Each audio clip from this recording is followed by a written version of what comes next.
Hello et bienvenue dans Émancipation féminine. Je suis ton hôte Delphine. Accompagnante féministe, j'interviens aussi en entreprise sur les sujets d'équité. Si t'es fatiguée de tout porter, si t'as appris à sourire en serrant les dents ou à faire semblant que tout va bien au taf, t'es au bon endroit. Ici, on parle de ce qui fait mal, de ce qui fait sens et de ce que t'oses pas dire tout haut.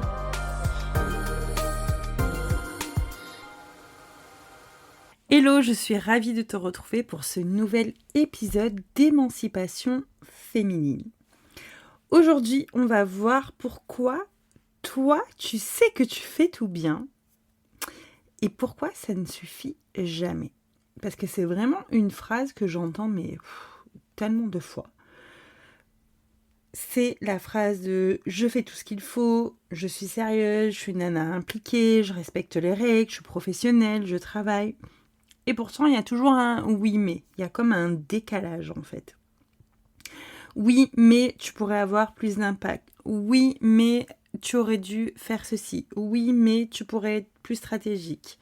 Le « oui, mais » silencieux.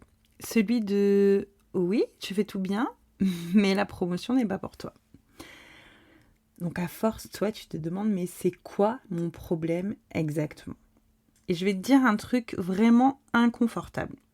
Si tu fais tout bien et que ça ne suffit jamais, c'est vraiment pas une question de qualité. Par contre, c'est une question de règle du jeu. Je vais prendre mon exemple de mon retour de congé maternité. Donc quand je suis revenue de congé maternité, à peu près 5 mois après, lors d'un point tout simplement bonnement banal, on me dit que je fais tout bien, que je remonte tout, que je suis une bonne salariée, qu'on n'a rien à me reprocher dans les process, mais qu'il faut que moi, je trouve une solution à mes non-résultats. Je remets le contexte dans ta tête, je reviens de congé maternité, il y a eu les vacances d'été, ça fait que 5 mois que j'ai repris à 80%. Et le secteur est en crise. Le secteur dans lequel je travaillais de l'immobilier était en crise et donc il y avait des résultats en baisse de partout et chez tout le monde, dont chez mes homologues aussi, qui travaillaient avec moi, d'accord ? Moi, je me souviens très bien de cette sensation, en fait, que ça m'a fait une sidération. Quand mon manager m'a dit ça, ça a fait comme, t'es toute gelée à l'intérieur. J'ai pas eu de larmes, j'ai pas eu de colère qui était en train de monter, j'avais envie de lui péter à la gueule, tu vois. C'est pas du tout, c'est genre, il y a eu comme un choc, un arrêt à l'intérieur. Et pourtant, à l'extérieur, moi j'étais calme, j'étais professionnelle, j'étais polie, j'étais même souriante. Et je lui ai même dit, écoute, je vais taire le prénom du manager en question, mais si tu me dois me licencier, fais-le. Je comprends, c'est ton job. Moi, j'ai pas de solution, en fait. Et lui, qu'est-ce qu'il me répond ? C'est, en fait, c'est vraiment agréable de travailler avec toi, j'admire ta maturité. Est-ce que tu imagines le paradoxe ? On était en train de me dire, sans me le dire, qu'on voulait me dégager. Moi, je comprenais très bien la situation, avec mon empathie, avec tout le contexte professionnel. Et le paradoxe, c'est qu'on a admiré ma capacité à encaisser la putain d'injustice que j'étais en train de vivre. Cet exemple, elle existe partout en fait. Moi, j'ai envie de te dire, mais c'est quoi ta version à toi ? C'est quoi ? On te confie régulièrement des dossiers en urgence, genre le dossier à 17-18 heures parce que toi, tu sais gérer la pression. Quel est à toi ce que tu vis ? Peut-être qu'on te demande d'expliquer pour la 3e fois une décision que quelqu'un d'autre a prise pour toi, pour ton service, pour tes clients, si tu es entrepreneuse. Peut-être qu'on te met en binôme avec une collègue qui est moins rigoureuse pour l'aider à monter en compétence. Et celle-là, elle est vraiment agaçante parce que tu sais très bien que c'est toi qui vas faire le job et que vous allez récolter les lauriers à deux, voir si c'est un homologue masculin, il va récolter les lauriers tout seul. On te dit, on compte sur toi pour apaiser le conflit dans les équipes. Ou alors c'est peut-être tes clients qui te demandent toujours de travailler en urgence à la dernière minute. Toi, tu fais quoi?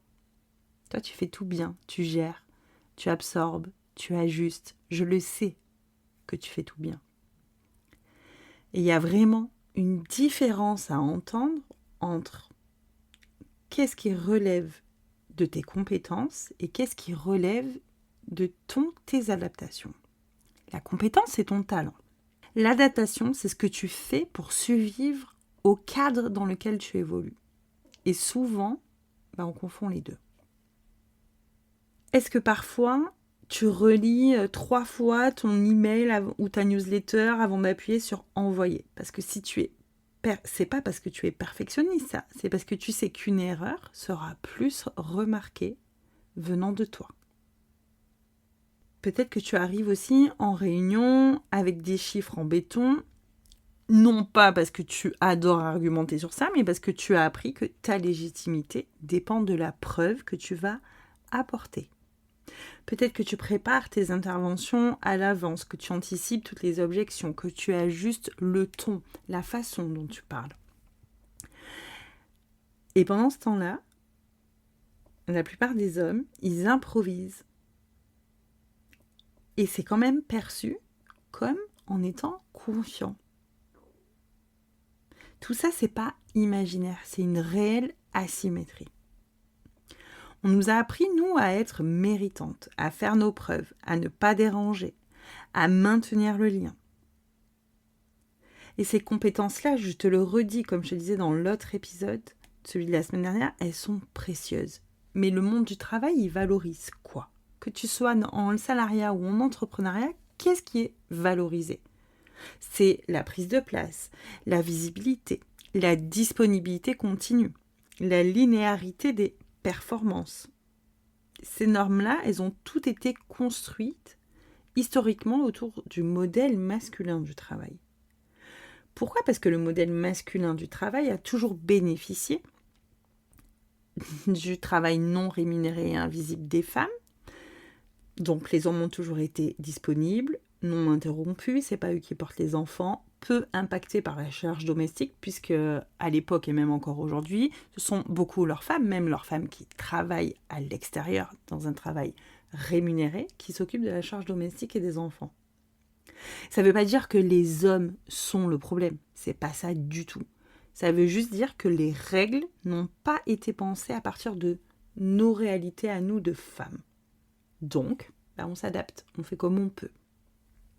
Et le pire, c'est que toi, plus tu fais bien, plus ça devient normal pour ceux qui sont tes employeurs et ou tes clients.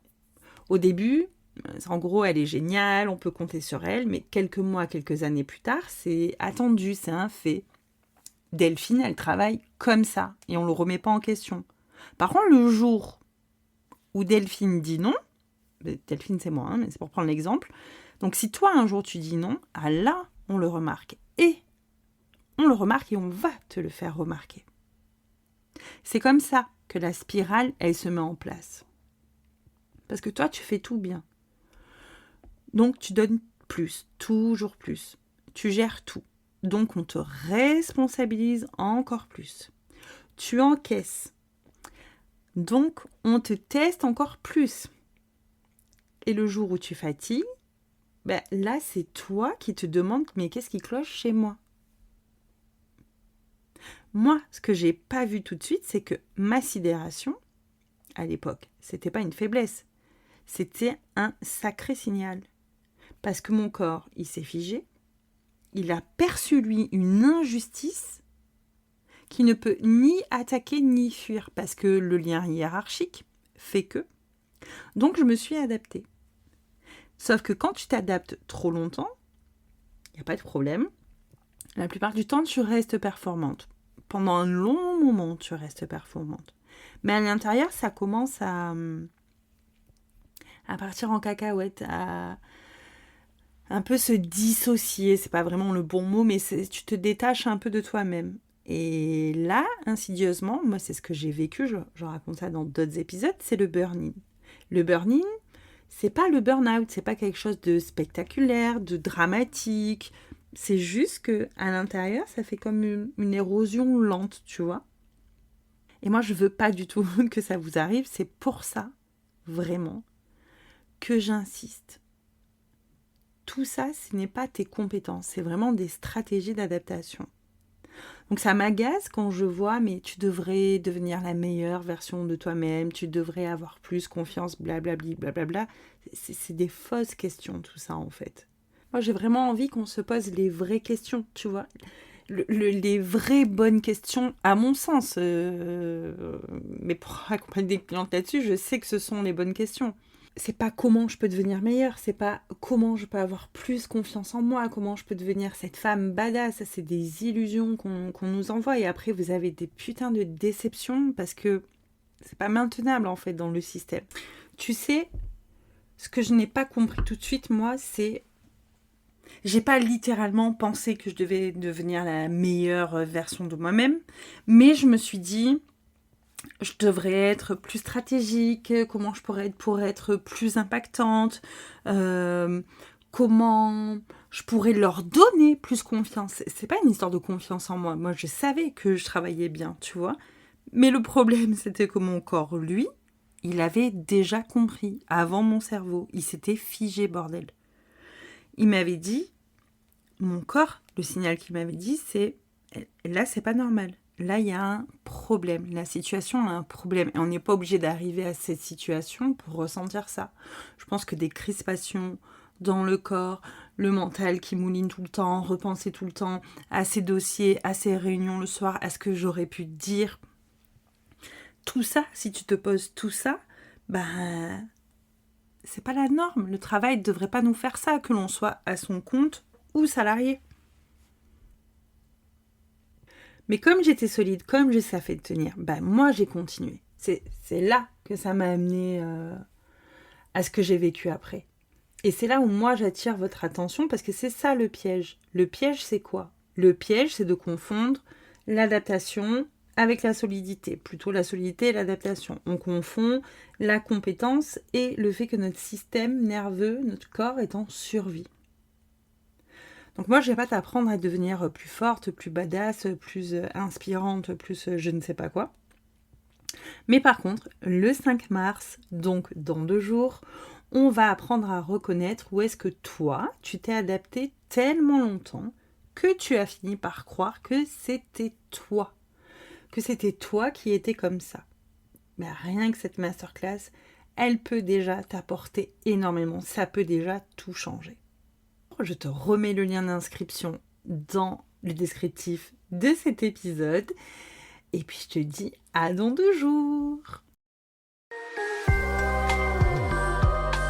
Merci pour ton écoute. Tu sais déjà comment faire. Abonne-toi, mets 5 étoiles et partage cet épisode. C'est ça qui fait grandir le podcast. Moi je reste là. Je continue à parler fort pour celles qui n'osent pas encore. Je te dis à très vite et d'ici là, respire et surtout secoue les règles du jeu.